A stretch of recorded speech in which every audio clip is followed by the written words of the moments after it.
Welcome everybody. We're rolling. Welcome everybody. This is our directors panel. I'm going to let everyone introduce themselves. Sir. Hi, I'm Russ Emanuel, director of feature STAYCATION that played. Yeah, and you can tell where you're out of as well. What's that? Where are you out of? Oh, I'm out of Los Angeles, and STAYCATION is actually my sixth feature film. I'm Heather Bayles. I'm a very new director. I directed my first short film a year ago, which played today. It's called LEGENDS.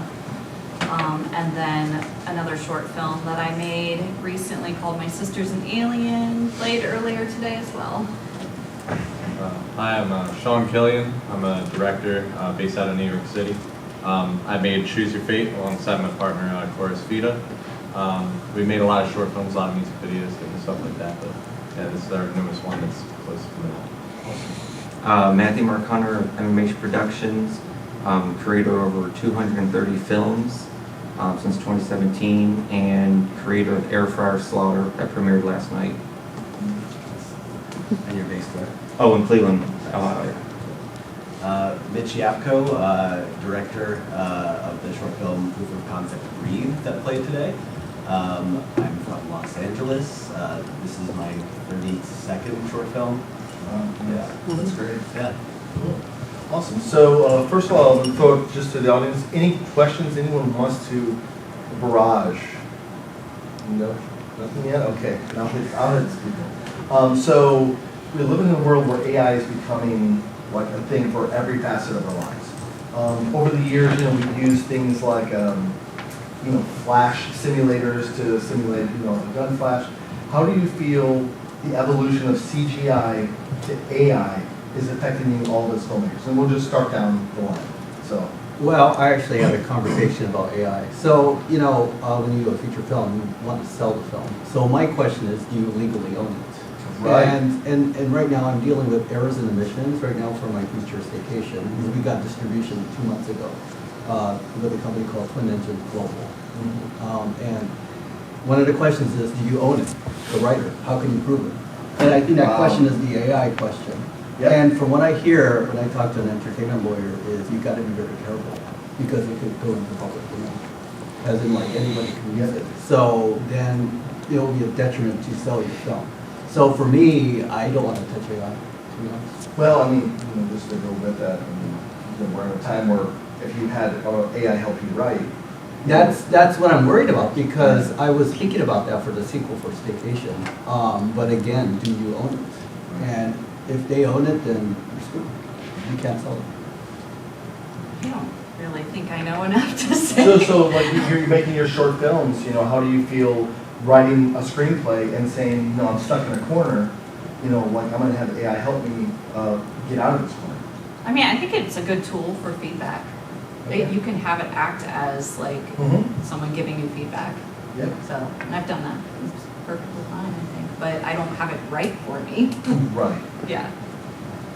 So I also work as a VFX artist and a CGI artist. Okay. And so I found that with AI, I mean, I haven't used it so much for writing or anything, but the big thing is it's drafting. I would never have AI ever touch a final result, but I'll say, I mean, I've done concept art and different things for different companies, and what I've learned is that you have to reference. You end up having to refer to other projects and other things. And to have an AI tool that can possibly work as a reference tool, I mean, at the end of the day, if I'm taking from Google Images, I mean, I have to get away from that 30% copyright anyway. I have to get something unique out of a reference anyway, and I'd rather take from something that compiled maybe 1 million references versus one. But touching anything actual, that I wouldn't do at all. But I'll add to that. Like, I've used it to ask, is there already a movie that exists like this? And you can get the answer so quick. Oh, So and that's very helpful. accurate. Yeah, and then you just do It's your like own Wikipedia. research after you get the answer. same with strategic planning. Like if it's something that's very technical and you need an outline on how to do something technical, it's a dream come true. I mean, it's not, I almost keep it away from the creative also, if I can. Yeah. I try not to go near the AI. I know the biggest thing about AI I hate the most is directors who use AI to create their posters for their movies. starting to all look. It's a And, thing. and it's like the most stupidest thing. You can't either make your post or have someone do it. You have to have a computer just create everything. It's like you're too lazy for it, really. I also think you could kind of tell. Yeah, and yeah. Start to look. But For overall, now, you yeah. can tell. For now. I know it's getting crazier, but I really don't want to go anywhere near the AI form for like the writing or anything. Really, it's just What about film? What about doing special effects? um, CGI, there's a line. Some for CGI I've done, but I try to keep as much for us practical. Especially for people who do like the CGI blood and things like that. I don't want to go near that at all. If I can't just create it myself, I'm not going to do that. Yeah. But we've done it once or twice, but again, it's just like it looks too fake for it, and I just don't want to go anywhere near It that. never looks great. Yeah, like I'll do little effects with CGI and clips, but I'm never going to be like full crazy for it. Also. Yeah, from a writing perspective, I think it's an interesting tool. I haven't used it, but a tool to help you get out of a writer's block, to help you get out of a corner where you're trying to figure out, how to break a scene. You can, talk to ChatGPT and say, this is what I'm working on, and it'll spit out a scene for you. And it's usually not great, but it could at least get you out of the spiral that you're in, where you're like, I can't get out of this moment. So from that perspective, I think it's an interesting tool that's just there, and why ignore it? From a sort of a concepting perspective, like as an indie filmmaker, like I have a couple of layers of graphic designers and VFX people, but if I've used all my favors that week, and I need like a concept art for a character for a thing that I'm doing, like I'm gonna use Midjourney. It's like I have to. I don't want to. And hopefully at some point I'll have enough money to pay everybody I can pay, but as a free tool, or $10 a month, it's been helpful. I went to AFM and was pitching an animation concept, and I don't have animators in my back pocket. Right. So here are all my concept art pieces, and it really was effective. From a practical effects standpoint, I'm a purist. I'm a practical effects guy. Like I'd rather do it on in camera first, obviously, and then beyond that, I'd rather find my VFX people, my CGI people, and not touch AI at all. And that's spectrum. Right. I mean, like, I'm majorly a horror filmmaker. I'm sure most of this panel is. So, I mean, I know as we don't love spraying blood in people's faces. We don't love making them sticky and attack by tears and horrors. I we don't It like, depends on the we don't like people. that. Liar! Exactly. It happens. That's part of the fun. Yes. So go ahead. Well, I was going to say also, right now AI is a very muddled area. It's immature right now. In the Hollywood industry, because I think the Paramount is suing one of the companies, right? Paramount So, and Disney. Yeah, that's why I just don't want to touch AI right now. I just don't know. We don't Well, know. I think the problem is like, we're not sure where it's going to affect that. We Yeah. know that the writer's strike really helped kind of getting AI away from writing, but it's there. And like, it really is. Like, if you look at like, I'm sure you look at half of the screenplays in Hollywood right now, there's such a pace that they're expected to make films and make scripts that like, if you have something to help you write faster, and people are going to use it. It's inevitable. So a lot of people talked about writing with this. So I guess I want to ask the question, how do you feel about just the percussive pace that we're expected to make films, make scripts, make stories? Well, for STAYCATION 2, I hired a writer.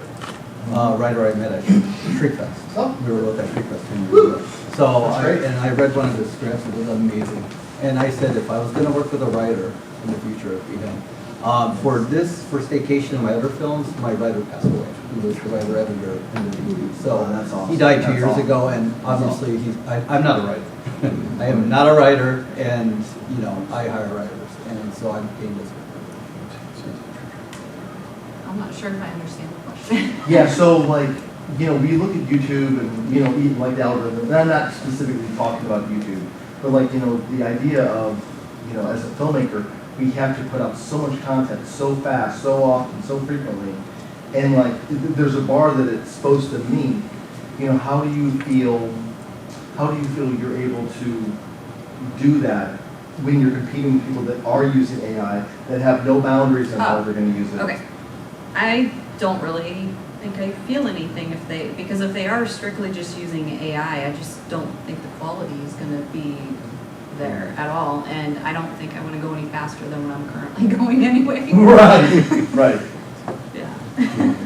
I would say, I mean, especially if you do look at like a lot of filmmaking, social media stuff. Like I actually want, like with the CG, I do a lot of YouTube and things like that. And in all honesty, you don't see a ton of AI being used by like filmmaking pages and things like that. But what I do notice is that there's a whole different current of filmmakers right now who are strictly like, I'm not going to bother to make an indie film. Like I'm not going to spend $8 or $9 grand or 10, however much, to go make this whole project just for, you know, it to have to go through festivals. It's like the money all of a sudden becomes an issue. And some people go, well, I just like cameras, I just like lighting. I'm just going to make a bunch of videos on these cool setups. I'm going to do one shot instead of a whole short film. And they're the ones who are winning at the social media game. Yeah. So what I found is that you have to find a way. I mean, we do so much planning for these short films, and what we've been doing is really asking, okay, we're going to have this setup. We should pay that little extra to have a photographer there. We should do more vertical video.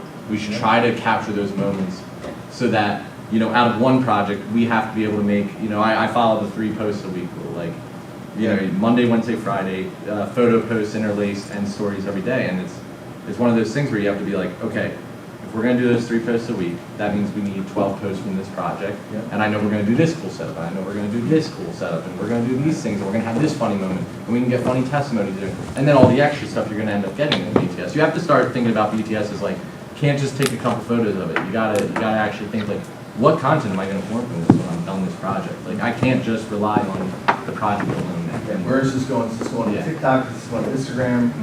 And how am I going to sell it? Yep. Like what's the selling? I'd say with the writing for the AI, the other big thing is right now, there's so many AI animated films already that are fully done AI, and that's like the starting point, and probably soon it's going to be like live action AI only. But I mean, that's just how it's probably going to end up being for a lot of stuff, because a lot of people don't want to spend the money. And you got to get all the cast and crew, and it just does everything for you like in the blink of an eye. But how do you feel you're going to compete with that? How do you feel you stay relevant to that? I think because You're prolific, and so we just like pumping a lot of stuff out here and there. So I mean, even if it's like, I'm more of a, like getting the eyes on it for the thing anyway, so we'll like pump out like a no-budget film here and there. And luckily we have a kind of like small base for the same people that are like tuning in for it too. And it just helps us with how much content we made. We just keep trying to bring new stuff out as often as we can to get people still engaged with us. So we used to do like a film every weekend, and we do that for like 2 years straight. And we were just able to keep that going, but with how faster AI can do than us, we've also taken it back a little bit, not doing as much stuff as we've done in the past for years. So like 1 year we do like 50 films a year. Now it's like only doing 10, 15, because we're trying to make it a little more bigger and better too for it also. But I'm sure it's going to quality now Yeah. versus the quantity. Yeah. Yeah, I mean, the only pressure that I think I really feel about generating content is my own desire to create content. I don't create for online, I create for festivals and for the big screen. You know, it's all calling cards, it's all proof of concept, you know, and so for me, I think I just, you know, I'm happy with, you know, the 2 or 3 projects that I get to do every year that, you know, that feeds my creative need. And I get to, you know, sort of focus on the quality of each product and spend the time with each of these, you know, individual films, you know, to sort of make it what I want to make it. And as I make, my only rule for myself is to do something different or better than what I did last time. For sure. So that's why, you know, for me, yeah, that's where my pressure is on myself. Right. So, you know, like I hear a lot of like, you know, really quality over quantity. So with that, do you feel like your marketing strategies have kind of evolved and changed because of, you know, maybe you have a long run project that's, you know, hitting festivals for maybe 5 or 6 months straight? You know, like how do you handle the marketing just over that run? And then you decide, okay, I have enough, I'm going to stop and move to my next project. Yeah, well, social media is, I think, very pivotal. It's Absolutely. kind of a blessing and a curse. Yes. And it's a lot of work, as everybody knows. but you need to do it. You need to get out there. For instance, whatever photos I take here or maybe get from here, I will post on social media. That I was on the director's film. You talk about the writing. So one of the guidelines I gave to my writer to write Staycation too is take your time, because I don't want to rush the script. I don't want it to feel forced. And I told them, yeah, we would like to bring certain characters back for the sequel, but if it feels like you pigeonholed into it, then don't do it, I told them. Because again, I want the best script possible. Gotta have a couple. So yeah, that's the guideline. Or serious injuries. So, there are filmmakers, as you know, they make maybe a film every couple of years. Kubrick, Yeah. made what, every 5 years, 6 years? Yeah. I think Kurosawa. But that was such a different time because It was a different time, I because get that. people were fueling his marketing machine without him having to put anything into it. Well, currently, Miyazaki Hayao, he 10 years between his films. The one that just came out, The Heron, Moon Rises was 10 years before that, so, but for me, yeah, it is quality versus quantity. I just don't want to force it and rush it. Another thing is, for my films, and I think your film did that, is to put name actors in there. It really does help. Even for the having publicity, one. yeah. So I've worked with a lot of Star Trek actors. For Oh, my films, sweet. Yeah. So, like Robert Picardo, I worked with 6 times. He was a doctor on Voyager. Yeah. And then in Staycation was Olivia Davo, Oh. Conan, and yeah. Anyway, so in my investors, they know this. They understand this. They know. That's why they put the money in. And like, for instance, because of my resume, I have like a Star Trek quality. So I put it out into Star Trek sites, I just do it. I'm a tracker. You're a tracker. Yeah. Anyway, yeah. That's I don't really have like a marketing plan. I never really thought about doing that, but so I just post on social media. And I guess as far as like, I just kind of stop posting about certain films when I'm working on something else, but then I might go back and promote it a little bit. But I like to promote other people's stuff a lot too, so. So I know you had a private screening recently. Yeah. So like, how did you promote that? I sent that, I didn't promote it since it was private, but I guess leading up the couple days before is when I actually started posting about it online, just to kind of get the excitement of the short film, because then I did put it on Facebook for like 24 hours after the private screening, so then it made people aware of the film and that they could see it for a limited time. So at limited time is such a great word to use. Limited is a funny word. That's what I was saying basically before with social media, regularly posting. We basically formed that idea of doing it because me and my partner, we both hate social media. You'll never catch us doing a selfie or an Instagram for fun. It's not fun for us, so we were like, It's just broken down. Yeah, and there's so many people that do it like as standalone projects. So we're like, let's just build it into the structure of what we're doing. Workflow. Yeah, just to almost get it out of the way. It's because that's at the end of the day, we want to make films. We want to tell stories. Do you use a tool, or you just like log into each individual, or do you have a tool that like? I do editing in Premiere, vertical video, straight to TikTok allows some scheduling. I'm still figuring that tool out. This was recent kind of a revelation for us where we're like, okay, we have to do this. Yeah. It's so hard. You can't post every 3 months because then nothing happens. And what I've just been doing, Instagram allows some scheduling. They let you do up to like 30 days in a certain number of days. Facebook Sometimes definitely sometimes it's glitchy. It's a little weird. But YouTube, I will say YouTube Shorts has offered the best viewership, best algorithm. They always say they have a very like pure algorithm. It's very like it's based on your watch time, click-through rate. The algorithm is simple, and that's what makes it good. You know that if your video is good, it's going to get seen, and if you're consistent, it's going to get better. Yep. Instagram, I've just been consistently screwed by. I don't like Instagram at all. TikTok, I like, and YouTube, I like, but for the most part, it's just, YouTube, I love to schedule, and sometimes it's hard to keep up with it, but just you got to build it into. Do you do shorts on YouTube then, or? Yeah, a lot of shorts. Okay. A lot of shorts. The big thing for marketing for us is when we have film complete, we'll do like the festival run. But at the same time we have it come out on festivals, we make DVDs of the projects. So a lot of the films are on DVD, and then we try getting on certain streaming sites. We only got some right now on like Troma Now for the meantime. So we put like 10 films on there. We're working on like Tubi and things, but we like to keep it where we have the film right now, the air fryer that we did last year. We submitted to like 20 different festivals. While it's in the festival run, we start working on the next film. So now the next film, Nightmares Unleashed, is done. That's getting submitted to all the films now. We're working on the second one right now. So it's a constant do one and we'll get on to the next one for that way. And then after that, we'll go to like different conventions and festivals, and I'll burn all the DVDs at home, bring the DVDs, sell them, try to get more eyes on that way. We advertise, hey, we're on the streaming site, get more views on there. We did used to put everything on YouTube, but last summer is when we had a falling out with YouTube and our old content. The whole channel got destroyed and terminated. So we lost like 6 years of footage and all the movies and subscribers. We have to try to rebuild that. Rebuild that girth. That is sad. Because like our one video had like 500,000 views. We had over a couple of grand subscribers. And now we're back to only like 100 subscribers. So we're slowly trying to build that back up. But luckily, because we've been doing the DVDs for so many years doing it, we were able to keep going out, and then the people want to buy the newer stuff. And that's another way we do it, where it's like, hey, this can happen to anyone. Put your stuff on digital, because streaming sites will take your stuff down. YouTube might take something down, so it's always good to have your product digital, so you always have it also. So, Well, I have a go ahead first. do you go to different Comic Cons and Horror Cons and rent out booths? That's, Yeah, I've been to a couple. We had Airfire play at Cinema Wasteland as well the the following local year. horror convention.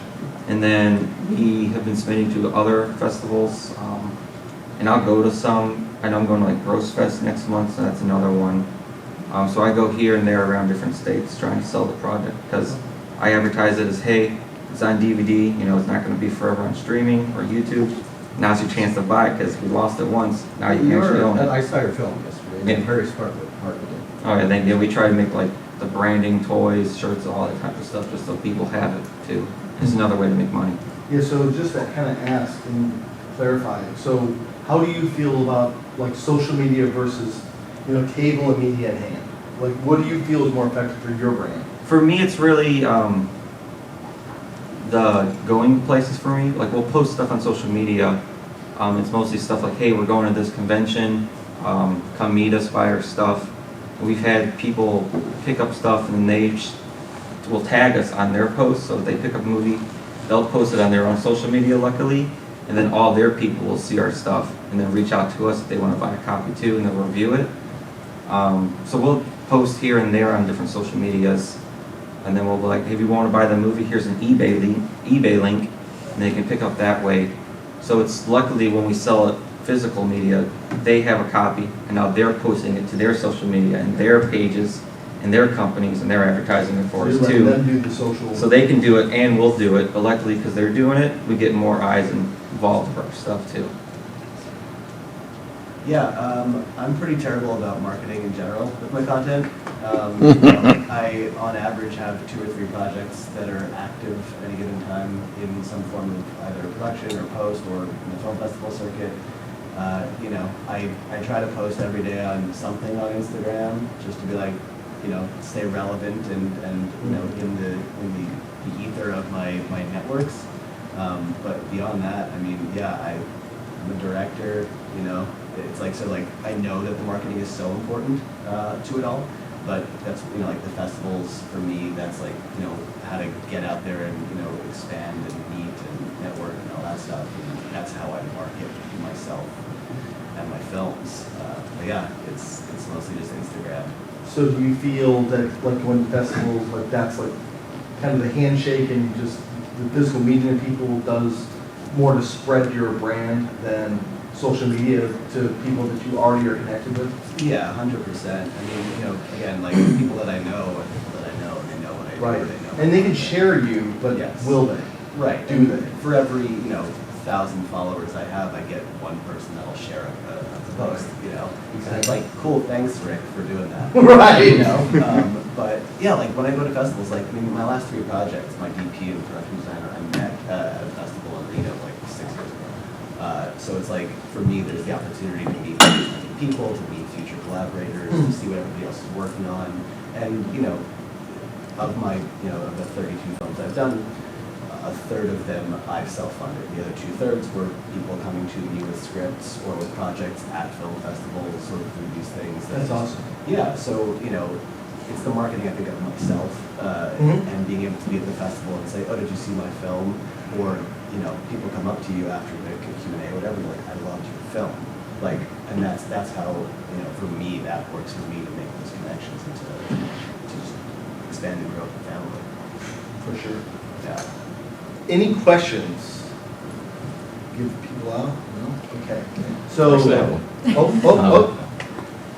As all of you are directors, I was wondering how each of you approach working with actors in a way to help them realize your vision without encroaching on their own creativity in the process. This is a loaded question. Remember, there's a camera rolling. Go ahead, sir. I like to give my actors a free leeway. So if they have great ideas, I like to incorporate. I always do this. Like I have an overbite, so when I say the, I always think about saying the, right? So if, you know, the writer will write the script, but if the actor can't say the word, Right. he'll focus on the word. And I tell him, if that's the case, feel free to change it, but still stay true to the story. Understand the content. Yeah, understand the content. And then I work with the actors, you know, table reads, or I like to do like a day before rehearsals. Okay. We write that into the budget. So when we filmed Staycation with Olivia and Sean Kenney, Sean is another Star Trek actor, I put into the budget the day before if we could all just show up and just rehearse the lines. And that's what we did. You know, That's awesome. yeah, just make sure that we're all comfortable. And then Yeah. do the repairs then, Yeah. not on set. Well, another feature I did called Occupants 10 years ago. It was the husband and wife couple, young couple, Annie and Neil Curtis, and the two actors had never met each other before, but they're supposed to play a married couple. So I told them, Build why don't you chemistry. just you know, meet up at Starbucks or something, you know, and just get to know each other, you know, and hopefully it was believable when you saw them on the screen, you know, for that long. But yeah, that's my advice. Yeah, I'd just like to see what everyone's gonna do on that first take or what leading up to that. I like to talk with my actors on kind of like their backstory, like what maybe happened before we get where we're at, even though we're not gonna see it, but it's nice that they know what was happening in their life before as that character. And then I think working with kids, my two kids really helped me practice to work with adults, surprisingly. And like, even directing my kids, I wasn't telling them how to say it, or how to react. Like when my daughter had to open a curtain, I said, you don't know what's out there, so you're scared because you heard these scary noises a little bit ago. And I think she was genuinely scared, like that I might have put something outside the door, because she did it like perfectly. And then when they have their little annoying back and forth, her and her brother, the first time they were like trying to be annoying too much. And I was like, no, this is everyday life. This is, your sister's annoying you right now. You're trying to annoy your brother. That's it. And then they did it. So I just, moving forward with adults, I feel like after doing that with them, the next film I made, I was able to incorporate a lot of what I did with the kids, with the adults. Well, and you're an actress as well. Yeah, okay, yeah, that helps too. Award-winning actress. So, I mean, does that help you in kind of like your preparation as an actress as well? Yeah, so now that I have done the directing, and it helps, I feel like it's helped me become a better actor as well, and being an actor and going into directing was definitely a good step. So if you direct a lot and you haven't acted, I think you should act or take acting classes, because then you learn what actors are learning, Right. and then you're like prepared for that when you're on set with trained actors as well. What I would say also, I would kind of piggybacking off of that, I do think that with working with them, there is a sense of play in a way, that you want to kind of create the world around them. You want to fit the tone. Like we've been doing a lot of comedy recently, and like what I've really noticed is it's sort of, you know, we're not laughing on set. then it's not going to happen. In a dramatic scene, you know, like people like, oh, And they're so different. Yeah, even actors themselves joke like, oh, we're so sensitive, but I think it's a little bit more complicated than that. I think it's not that actors are like sensitive or can't handle anything. It's that they're creating a form of art. You know, like if It's somebody's- their art. Yeah, You're and- doing your art, they're doing their art. And if you're getting in the way of that, even if they're like, oh no, I'm not bothered, you could be affecting that without them even knowing. Yep. There needs to be a tonality there that if something's dramatic, you shouldn't have laughter on set. If there's something that needs to be delivered seriously, For sure. the tone should be there, the feeling should be there. I mean, everybody works differently, but I think, yeah, also understanding acting to some level. I mean, my partner acts, and it's very good to have that asset where we understand what an actor needs, what they want, and sort of creating that world around them. We made a horror movie recently, and we like made sure, like, even though it was all interior, like we were kind of shooting when it was a little bit darker at night. Right. We built as much practically as possible. We tried to build that world. We tried to work with them, and we also did a lot of music videos. So we're not always working with actors. We've had music artists who think they're all ready, and then they get there, and you know they're trained to be musicians. They're not never that. ready. And all of a sudden they're like, yeah, they just lock up, and you're like, oh, okay, I can't, like, this isn't your art. You're freaking out right now, and you didn't know what you were walking into. So we got to work on this. So I think tonality is important. Matching their energy, building that energy for them, like be an aid to them, be something that they can like work off of. Everything should feel right when they get to that moment. Well, I feel like with drama, like, dramatic acting is so different than comedic acting because drama, they could really like do 99% of what you wrote in the script, hit all the blockings that you kind of wrote, and like, and it could be the most amazing performance ever. Then you go to like comedic, you can have like a really well written page, and they don't do any of it, and it's hilarious, and you're like, that's it. Let's move to the next scene. Because like with comedy, it's such an organic thing. They trust you. You have to trust them. And you know, it's so much more with comedy because like, let funny people be funny. So yeah, I agree with you. If you're not laughing on set, like, what are you doing? Yeah, total waste of time otherwise. Yeah, so usually when we have the cast come on set, the script is written and I tell them straight up, it's like, if you think you'd say this differently, just say it differently because it will sound more natural. So a lot of the cast will go do their own lines after the fact too. And then we've worked with many different casts, so we'll have like a Facebook post where it's like, if you want to be in a film, let us know and we'll write you in. So we've had people with like physical and mental disabilities on different sets. We can alter, because we work with kids ages 4 to like 80 for adults too. So like we've killed kids here and there. We always try to work with kids in like 90% of our films. Because they're either going to be the killer or they're dying. Right. But like He makes romantic comedy. oh yeah, the 4-year-old boy we had to lay him For down the on the family. table and like plans are going to eat him. Right. But then we have to. He didn't feel as comfortable doing that, so we adjust the script all the time on set, and we'll alter it. Even for like adults, if they don't feel comfortable in a way, we'll try to adjust it best we can for it. But we really work with so many For sure. kids and people who it's their first ever film with MMH, and then we branch Sometimes them out to anyone. yeah. Sometimes their first film period. Oh yeah, and then we just let them branch them, try to get them more into the scene. So we've had a lot of people in the Cleveland area who came with us. We introduced them to like Ron George, and then he takes them off somewhere else. So we've had. He's a makeup artist. He's one of our guys. But yeah, I mean, I love working with the younger actors. They're some of my best to work with. Sometimes better than adults. We always have fun on set. You know, like we'll take a break and play tag, or we play baseball for one scene. In the It's back. because he wants to play tag. And so we always have fun on set with that. Even for like the Air Fryer film, it was like all adult cast.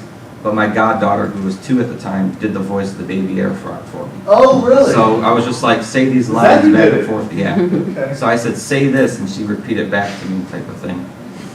It is a charming film. You must see it. But yeah, it's always great to have various ages and cast on set, and more comfortable set, the better. Just have fun with everything, and we like to give everyone an opportunity because a lot of people don't have that chance to be actors, or they never will get picked. So we'd like, just come on set. We'll write something in for you in the script or some form of way. So we just get everyone included. Yeah, I started my career as an actor, so I grew up doing theater and directing theater. Welcome. And Yeah, so, just having that perspective to walk into to be a director has been valuable, to be able to just connect with my actors, to know, again, sort of the idea of what they need to hear, what they don't need to hear, creating trust and comfort as quickly as possible so that they can feel like they can have the space to do what we have hired them to do. Whether it's a comedy or a drama, I take what I do very seriously, but I don't take myself very seriously. I'm wearing a shirt from Back to the Future 3, the best one. It is a great shirt. Thank you. But yeah, it's just, 2 films ago I did a film about a Holocaust survivor, and to have that kind of content but still keep the tone on set light, but also give the actors the space to get into the spaces they needed to get into to shoot the film and make it believable. You have to laugh a little bit, but at the same time, like, some things are like, maybe the laugh is a little bit lighter. Yeah, and give it that space. Okay, you take your time. We're gonna laugh outside, and we're gonna walk on set, and the tone is serious. Now, you say you kind of come from an acting background. I asked you the same thing. Do you feel that directing and kind of being at that level helps you as an actor if you still act? I do not act anymore. Boom! I joined SAG in September of 2007, and I quit acting in October. Okay. Yeah. You still pay your dues? Hell no. Thank you, SAG. And SAG's great. We're on camera. But no, like, the reality is, like, for me, I co-wrote, I co-directed, and I co-produced my first short film in 2007. And it was called Harry S. Truman's Samurai Detective. Black and white film noir action comedy, just because we didn't know. We're trying to figure it out. But, to act is to create your own world. And, For sure. and for me, directing and producing was to create the world within which the actors can play. And so for me, that was, it was a no-brainer, and I stopped. I acted in 2 more things after that, and then we were done. That was just because I wrote it for myself. Yeah. No. So yeah, I will always have a warm place in my heart for acting, but like It's just it's a different art. yes. And once you get used to kind of being behind the camera, it's so different to kind of switch that direction. Where, I get to just hang out and shoot the shit with people. Yeah. I don't have to like work constantly all day. Okay. Like it's such a different mode. You feel bored. Yeah, and also like I love creating the opportunities For sure. actors, For sure. to get to play in that sandbox with everybody. That's all day long. I love that. So I'm gonna go along with that for a second. So for me, as a filmmaker, I always tell people like, I love making film. I've done it for 25 years now, and it's never once been fun for me. But it has to be enjoyable. So, what I do it for is to get the bad stuff out, and then it's out forever. So I'm gonna ask you all, why do you do it, and why do you do the type of films you make? For me, I became a filmmaker because composer John Williams. Ooh. That's why. I mean, it's always Big guns. And I was so happy that he even did the score for Indiana Jones 5. He's 93 now. Yeah. Wow. And Still on fire. To be honest, yeah, his brain Still is on fire. It's just on fire. If I ever reach 93, hopefully I'm just as I'll just be Brain happy is to just be as able to order functioning. Chipotle. Yeah. No, it's music. Music really, like, I'm getting goosebumps just thinking about it. Like, I would listen to, certain cues that, Okay. Mr. Williams has done over and over and over and over again. I can just listen to it in the car. or I And can you know jam the along. scene. Yeah, so for me, music is very important. Now, a film like, Staycation, which is semi-found footage, usually in a found footage film, you don't have music, right? I would say Cloverfield's a good Yeah, example, where they it's only tough, had it at it's the end tough. credits. So, but I'm like, well, maybe, like with Occupants, the same thing I did this. The composer is the unseen actor for me. And so he steadily built himself in and became, like the main actor by the end of the film. So, It's your film. yeah. And So that's how I was thinking about it. I'm very, very particular about music. Mhm. So, yeah, for me, every film I do, and I've done a lot of genres, not just horror. You know, like my first Sometimes he feature. does thrillers, sometimes he does suspense. Yeah, no, I mean, this is my first comedy, to be honest, comedy Okay. and horror, yeah. And, That's a blast. but yeah, I just love film. Next one. For me, what I started writing was roles that I wanted to play, so that I Me didn't too. have opportunity for, and I write a wide variety, drama, horror, comedy. I wrote a short film about a couple who accidentally goes on a date with swingers, and the swingers thought they were in on it, so yeah, that was just like fun. So yeah, basically, or if the most recent one ended up being a dream that I had, and I couldn't stop thinking about it, so I had to write it out, and yeah, and now it's a film. Both are fun. For me, I mean, if I'm being really honest about why I like film or why I wanted to make films, it's like for two reasons. One, because I think I like to daydream and escape a little bit. I do love the feeling of like, it's almost like a Lego kit. You got this bag of plastic and then it's going to turn into a Star Destroyer.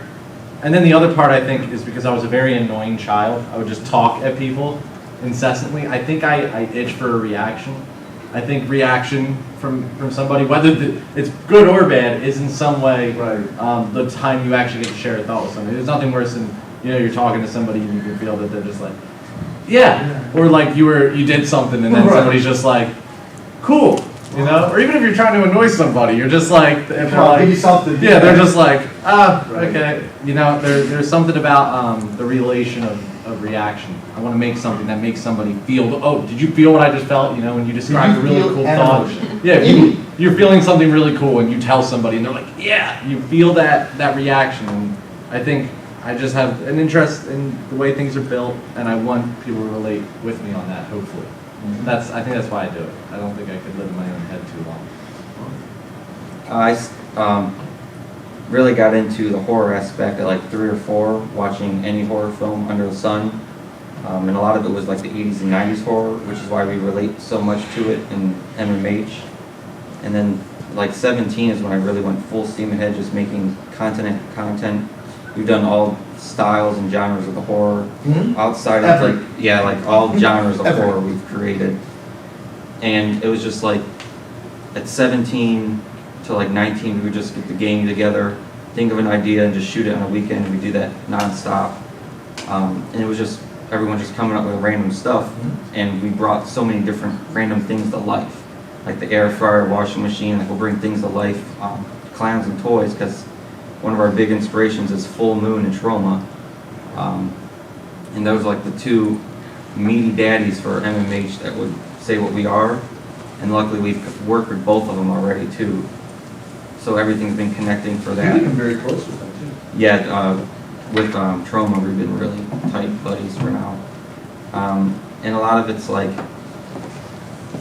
just like a lot of our people who've seen our stuff are like the Trauma people and Full Moon, but the B-rated side is what we have. Our big followings, B-rated horror. But now we're working on like this new fantasy horror we have, and it's like staying away from what we used to do, and it's more full-fledged, thought-out fantasy horror Nightmare is a film. well-done film. Yes, and then that's like the one that we were like stepping away from all the crazy zany horror. There's It's stuff B. in there, but like it's very well done. Yeah, and we're trying. That's what we're trying to do for like part 2 too, is make it more out there for a different realm. More digestible for a broader Yes, audience. and then like a lot of the stuff we've also done is a lot of my films, besides like 2 or like Air Fryer and some other ones, we don't have swearing in the films. For the horror films, like a lot. There's no swearing in Air Fryer? Oh no, there isn't that Okay, one. But okay. a lot of them, There's Air Fryer has definitely swearing, but a lot of them we try not to do any swearing. Okay. I don't even write swear words in the scripts anymore because like we used to, but now it's just like it's not needed, and it takes us out of the fantasy world for a lot of the stuff too. So we try to hold it back. Just like nudity is very rare for us too. Air Fryer has nudity and some other ones, but 90% of the films we don't do it for Yeah, a horror that's because true. you don't need nudity in a horror Right. film. Also, you just got to be able to It doesn't tell it add to and the story. yeah, and we like to go for more creative kills. Yeah. That's our big thing, is if we have a cool kill, it's worth it. And then doing everything with the digital market for DVDs, even after when I'm gone one day and passed away, people are going to have my content, and my films are going to be out there long after I'm gone too. So my name will forever be some form out there. If something were to happen to me, these people have movies. I'll leave my movies at like a Goodwill bin, so some random person's gonna find it one day. It's just try to get my name out there, and I'll somehow have a legacy remembered one day. Yeah, for me, I moved to LA to act, and I was trying to do that whole thing for a couple of years. Where did you move from? New York. New York to LA. Oh, so you're just, you Yes. Yeah. like live by the coast. Yeah, you know, I like the ocean. I guess. But I like difficult cities to live in. That's true. Yeah. Expensive, difficult. Oh, very bad. Yeah. Yeah. But yeah, I was there for a couple of years, and I was auditioning a lot and getting a couple of roles here and there, but I just got tired of auditioning and not acting. And so that's what inspired me and my best friend to co-write our first feature film, which was an action comedy. And then we wrote it, and we were like, we don't know what to do with this. So that's when we wrote the Harry S. Truman short film to get our hands dirty and to just say, all right, we can write a short film, we can do a short film. We don't have to ask for permission. So we co-wrote, co-produced that, and just doing that.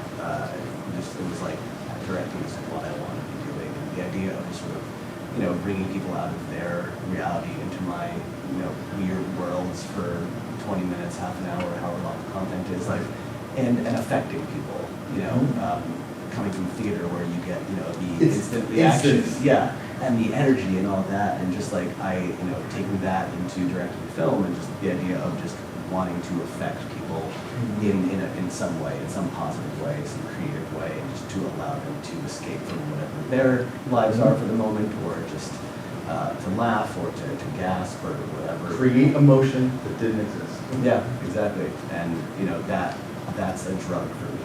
And that, obviously combined with just being on set and collaborating and working with the cast and the crew, I would do that every single day. The first day on my first short was 16 hours. None of us knew what we were doing.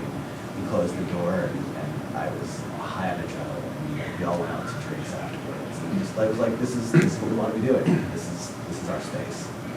So yeah. All right, so any questions from anyone? All right. I have a quick one. You do Can it. any of the CGI guys help me or tell me about working with wood? With that? CGI wood. Yeah. Procedural textures, metallic on 0. Have a good normal map, and you can make your own wood textures by going out and taking pictures of them. And yeah, wood is interesting, actually. I have some really cool, awesome closet doors that I gotta do something with. Lay them down flat or flat against the wall. Okay. iPhone is fine. Take as flat of a picture. Try not to get low, too high, anything like that. And try to get it as bright, even lighting as possible. Okay. And you can just print that onto a cube, and it works surprisingly well. Thank See, you. we're keeping this clean. We're talking about wood, but real wood. That's Not, right. Yes. not real wood. Where does everyone find their locations at for their movies? Okay. Friends, family, in Los Angeles, there's a lot of studios. Well, it's more pressure in LA because you have to have a permit anyway. Yeah, I mean, when we shot Or you're Staycation. supposed to. Well, it was Yes. Definitely everyone does. Yes. So we shot before the vaccines, but during the height of COVID. Okay. So it was really, really bad. Really? We shot, yeah. Okay. And then we also had to go through SAG-AFTRA because we had the star projectors. But yeah, it was interesting. But they, Is that a microsag then? Or are you doing it was ultra low budget. Okay. They did, yeah. Okay, I mean, nice. we were almost shut down the night before, and I was the head producer as, the director, but this time I was the head producer of the film also. So That's I was on the phone with SAG New York, actually. That's- And then they said, you have to have the paperwork by this time, otherwise you're not gonna get it and you can't shoot tomorrow. And I remember that, it was very interesting. But yeah, there's LA, one good thing about LA is there's a lot of places that want, you to rent your place. So we used a studio called Envision 8 Studio. Oh, yeah. Summers. Yeah, exactly, yeah, Yeah. He's an indie friendly. Oh, he's amazing, yeah. He was in a film I directed years ago, but he's incredible. And yeah, he has this studio that has like Have you 7 used sets. it? It's really Yeah, nice. yeah. He Yeah. uses green screen. He has green screens. He has all the things that you want in one warehouse. Yeah, it's amazing, and of course, because it's a set, the sound is controlled. You know, Yep. that's the beauty of using a set rather than on location, which I like as a director to get the exteriors done first For sure. because of force majeure or act of God. What if it rains or whatever? Will you you be know? able to get it later? Yeah, you know, going interior is much easier. Much, can fake it. yeah, You can fake it. but that's why we use conditioning studios. Nice. Just to piggyback on the LA thing though, LA is awful for locations. Like, Oh, it's yeah. awful. It's permits. It's a lot of And, you know, permits, if you're in a certain area, like for Breathe, like our permit, full disclosure, was like $3,500. Mhm. And that was just to shoot. That's all? And That's you it. only get like, what, 8 AM to 5 PM? And then at 5, they kick you out. It's 7 to Yeah. 10, but then if you want to be there earlier or later, you have to get signature services within a 300-foot radius of where you're shooting. Like, Wow. if like we ended up in like an unincorporated section of the LA County, which jumps your fees up, and you need an officer, which is like a minimum of 4 hours at $85 an hour. Like you needed a fire safety check, which is $85. I mean, it's like locations in LA are just awful. I was a location manager for a couple years also. We don't have to do that. No, I know. Did you- Film Cleveland? Film Cleveland. Did you do the stunts? Stunts is even worse. Like stunt coordinator, just, you what know, if you're sad? get an armor and, you know, Yeah. you have to get all that. It's We've done insane, all it's that. nuts. But yeah, the locations are tough. But like there's services at least in LA and other places that I've filmed in. Like, you know, so often I'll Google, you know, and go to like film like last watching Walter. That was a Google search and found incredible spots. So Mostly I've used my house. It's pretty much my Yeah, go-to. you used it? Yes, he's used it. A couple other people. My house or an Airbnb or someone else's location who's already part of the cast or crew seems to work out. Or and then posting on Facebook. Just have a really great community. Everybody wants to help out everyone, so and nobody asks for money or anything or permits. It's really nice, yeah. I would say with locations, yeah, like shooting Cleveland, shooting hometown. I mean, we're based in New York City, but we have home. Like home is kind of PA for us, so we're like both. They're pretty Yeah. flexible. You know people. You're just like, my buddy owns a bar. You know, people are so cool. They're like, what? They're all like, what are you doing? Like, this is crazy. Like, Yeah. You're making a movie film? they don't Making care. a movie film. Yeah. Do you tell them that you're gonna have this big crew or cast and? Oh, you gotta let them know. They're excited. Or You do can they meet get the upset star. if you damage the place? Oh, no, they're always excited. We're good. We try to be respectful and always, you know, but it's you know, you get a New York or LA, they're gonna be like, they know what's up. They're like, any diner in LA is like, we've gotten this call 300 times this month, and the answer is still no unless you have $5,000. So it's like, and that's love. yeah, and that's love. So it's just like, yeah, PA, they're like, what? They're like, that's awesome. Yeah. And you build It's rap. like, can I get a picture with you guys? Can I watch? Don't shoot a Western if you don't have courses. That's what they say, right? You know, I mean, like at the end of the day, it's like we kind of do interlace the idea with like, oh, we do have access to this location, and that scene works in this place, so let's do it. You I know? agree, writing for places that you already know. Yeah. For sure. Yeah, we used to do we still do some guerrilla stuff, so we'll like go to like, we've been to Airbnbs and hotels and we just shoot all there and we don't tell anyone, we just shoot it and we dip, especially out of motels and hotels. We filmed at like the Mark shopping centers, we'll film at places with the camcorder and just shoot it, go and book it. We've gone to parks and everything like that. We have bought some locations, like we filmed at the Hidden Mansion in Euclid, so we paid for that. We've had some other locations, like Playhouse Square, we had to ask for them to film there. But a lot of places, we'll just go there, shoot it, and leave. And we don't ask any questions or anything, we'll just guerrilla style a lot of the stuff. But we have had different houses that we've asked filmmakers for. But we still like the thing where we've almost had the cops call on us only once out of all the films, so that's great. And then once you hear that call, you just grab all your gear and you just book it out.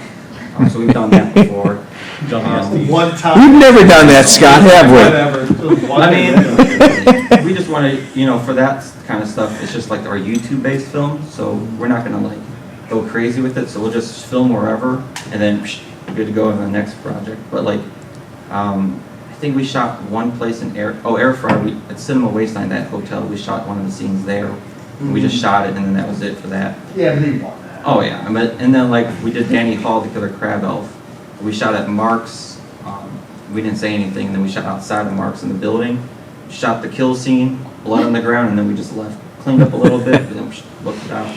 You just gotta do what you gotta do. You don't really ask questions or shoot it. Oh, really? Yeah, I mean, it's definitely leaning into the resources that you have, especially if you're writing your own scripts. Like it's, what locations and what friends do you have to try to make your script also dynamic. For every house scene, try to get something that's not a house. Try to get an office, a business, or whatever it is, just to like make the world bigger. Yep. Yeah, and like Todd style, how we got like the haunted houses we've been shooting at now too, because we have like 4 haunted houses we shoot at, and they have all the sets built already for us. They have all the actors on set for background, and we just work out where it's like I'll shoot their promo videos for them, and now I get to film in their location. So I've been doing that a lot the last year and a half now. We did the same thing on a recent music video. We built the music video around the idea because, like, around the location. Like, we had a buddy who does a buddy of a buddy who does like chartering a private jet. Like, he put all his money just into a private jet because he was a pilot, and that's what he wanted to do. And he had a spot in the hangar, and he's like, "Hey, just tell the guys in the hangar, you guys want to film here anytime?" We're like, "Yeah, sure." Then I did charity work for him because they do stuff with like dog rescue stuff. So I'm like, "I'll come out and do a video for you." Yeah, that's super and we had this thing that like people are like, "Where'd you get the budget for that? Like, how are you in a hangar with a private jet?" And we're like, it just fell into place, and we had to make something. Like, somebody says that, we're just like, let's make a music video. Why not? And it was, so random. It was like way out of the tier for what we were doing, and we were just like, okay. We had a crew of like 6 people. We were like, what are we doing here? Yeah, we had a record store say, hey, you can film here. So we're like, we'll just write a scene in a record store in a horror film all day. Sure. That's where it's at. Yep. Things gotta happen somewhere. Yeah. That's fun. That's the most fun way to write too. Sometimes when you're like, we have the spot, what do we gotta do with that? Like, let's do something. All right, so we're almost at time, but I want to ask one more question. We're gonna fly through it. So my question is a fun one. Should we stop it? Let's see. Who is your favorite person, like role, that you work with on set that's not an actor and it's not a camera person? What? Favorite person to work with on your set? Favorite person? That's not an actor and doesn't touch a camera. I'll probably be with my DP. They touch camera. Damn. I mean, darn, sorry. It could be. Oh, you know it could be what? post-set or pre-set. Okay, so I worked with a woman named Jen, and she was the fly swatter on one of my sets. Okay. In a room, we filmed this for occupants. We filmed in a house that was like 100 years old, and this room, flies just kept dying in this room. People thought the place was haunted, And her job was to pick up the flies. And then we were like joking about that. This is competition. That's a good one. I like the makeup people, the special effects, and especially Ron George. He's probably one of the best people to work with. I'm sure you know.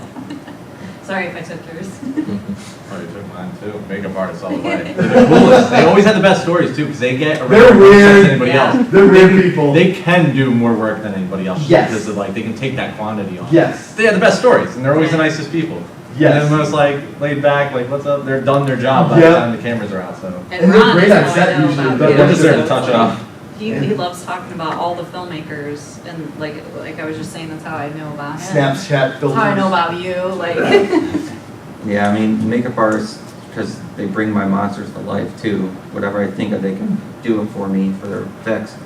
I like a lot of the actors I have on my set. I really enjoy because we have very minimal crew, or it's me or 1 or 2 people, and the actors are doing the camera, the actors are doing the lights for us. So we're all are just doing everything together. So we keep it very minimal. So the actors are like Ron's doing the behind-the-scenes photos and stuff with his all his Snapchat 2-minute car ride videos and everything fun like that.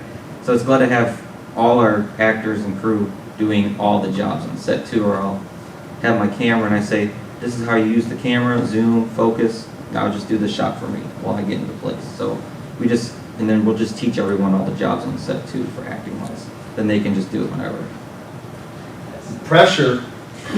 Pressure's on. Yeah, it's not specific, and it's a toss-up for me between costume designer and production designer. Ooh. Because they're both people that you get to play with and make, and like they're creating your world for you. For right? sure. You're a production designer, like you walk in and it's like, oh, that world that was in my head, I'm looking at it now. It's like, oh, you Yeah, did it. blows my mind. Like, and whatever it was, it's like You now made it's- that thingy. Yeah, and you made it better than I could have ever Right. thought it was, which is amazing. And then costume designer, it's like, I have like, my buddy who was, like the nicest guy in the world, like kind and sweet, and then he walks out and he's a Nazi. And it's like, Right. that's awkward, but also like, this is incredible. Like the work that you're doing to just create part of the world that I am building is like, That's awesome. it blows my mind. Yeah, costume designers, they can make something that you don't have to, you own it now, and it's also not some store-bought creation either. It's an actual handmade costume that you have. Sure. Mhm. All right, so we are over time, but I think it was worth it. Yeah, can we have a? Thank Well, I you. guess, yeah. Next year.